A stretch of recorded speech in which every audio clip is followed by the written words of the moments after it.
Guys, kukuha na tayo ng tulod o talbos ng ipil-ipil. Gagawin nating salad. Ayan guys. Yung ano lang ha guys, yung talbos lang. Para yung malalambot na ano lang niya. Ayan guys. Malambot kasi yung tulod ng ipil-ipil. Pwede mo siyang gawing salad.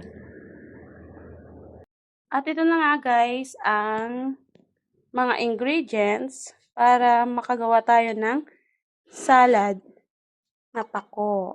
Ito na nga guys, kumukulo na ang ating tubig. Ilagay na natin ang ating ipil-ipil. Ito guys, ilagay na natin.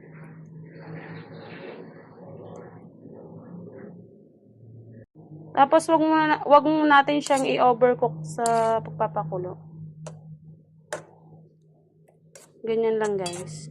Para mamatay lang yung mga ma-insekto man or mikrobyo, mamatay ang mga bacterias. Ayan. Okay na to guys. Ihango na natin.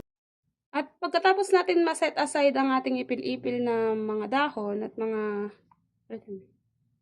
pagkatapos nating may set aside ang ating mga tulod o talbos ng ipil-ipil, kailangan natin maghiwa ng kamatis para sa ating salad ipil-ipil. Kailangan natin ipa-cubes para maliliit lang. Ayan. Pagkatapos nating mahiwa ang kamatis, ilagay natin dito guys. Halu-haluin natin mamaya yan. Pagkatapos ng kamatis, sibuyas naman.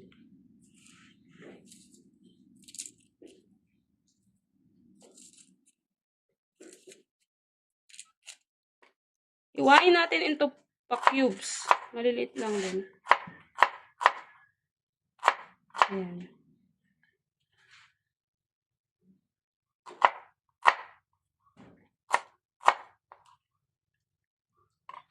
Pagkatapos, lalagyan natin siya ng itlog maalat.